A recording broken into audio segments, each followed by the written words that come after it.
अपने लिए सुविधाएं तो इकट्ठा करती है, लेकिन दूसरे के लिए कभी सुविधाएं नहीं देना चाहती। आईएएस एक लॉबी ऐसी है जो रिटायर्ड हो जाए, आईएएस रिटायर्ड हो जाए, बावजूद इसके लंबे समय से रिटायर्ड हो, बावजूद इसके हित में काम होते हैं।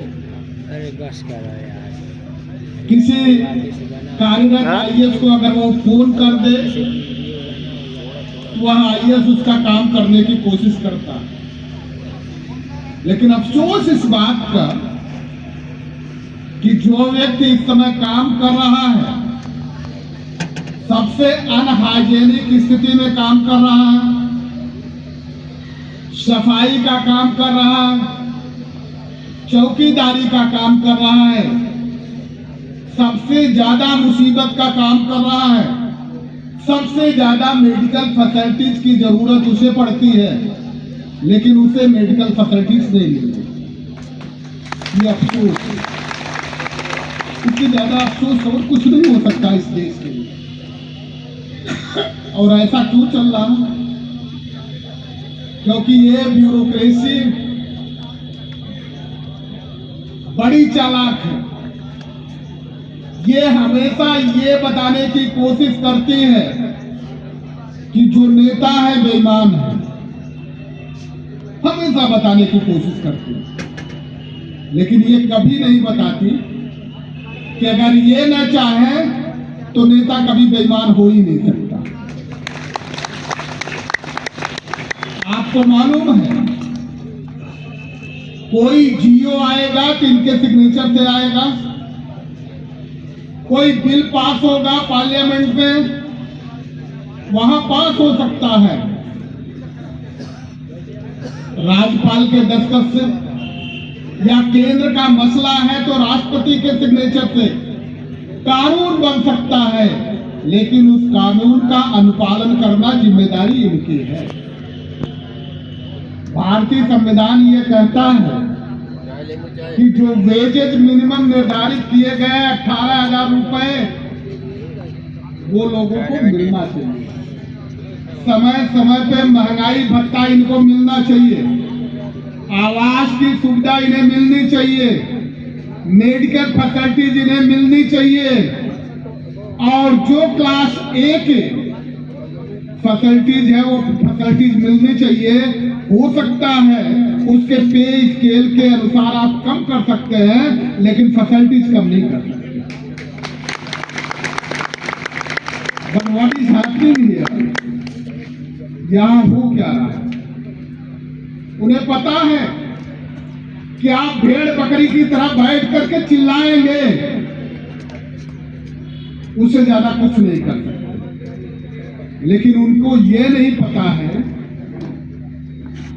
कि जब भी क्रांतियां हुई हैं पूरी दुनिया में, चाहे वो फ्रांस की क्रांति से लेकर के 1789 से 99 के दरमियान जो क्रांति हुई, तो जिन्हें आपने भेड़ बकरी समझा है, क्रांतियां उन्होंने की है और सत्ता उखाड़ करके फेंकी है, तो आपकी सत्ता बहुत देर तक नहीं कर सकती।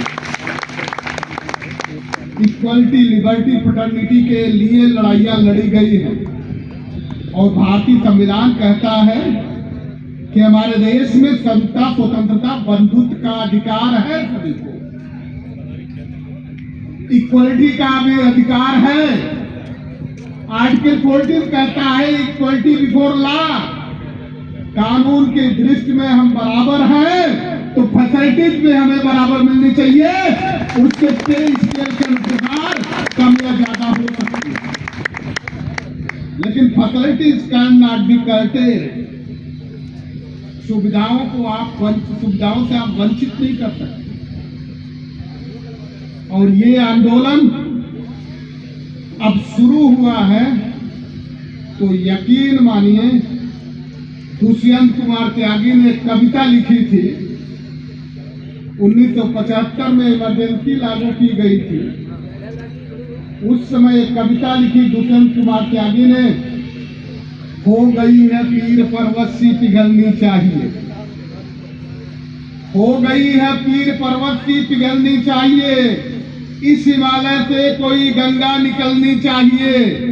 आज यह दीवार पर्दों की तरह हिलने लगी, शर्त लेकिन थी कि ये बुनियाद हिलनी चाहिए।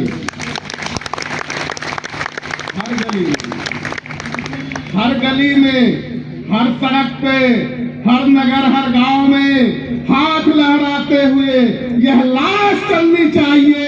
सिर्फ हंगामा खड़ा करना मेरा मकसद नहीं, सिर्फ हंगामा खड़ा करना मेरा मकसद नहीं। सारी कोशिश है ये सूरत बदलनी चाहिए।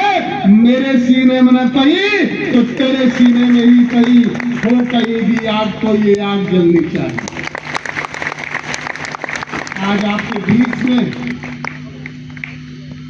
अफसोस इस बात का है, कितने लंबे समय से जो बेसिक इंफ्रास्ट्रक्चर के लिए जिम्मेदारी दी गई है, वो अपनी नैतिक जिम्मेदारी निभा करके अपने दायित्व का अनुपालन कर रहे हैं, लेकिन उनकी मांग नहीं मानी जा रही।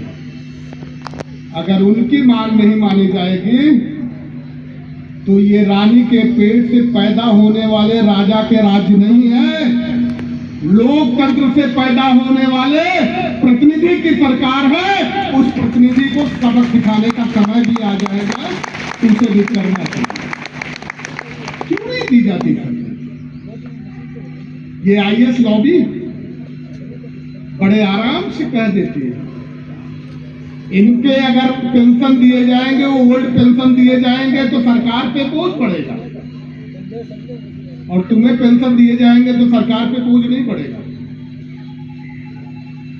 शर्म है आती है कि नहीं आती?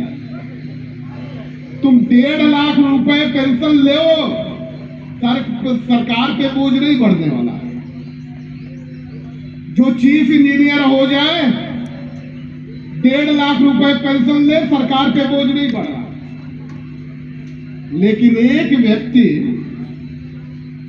जिसकी 18,000 रुपए तनख्वाह देने पे तुम्हें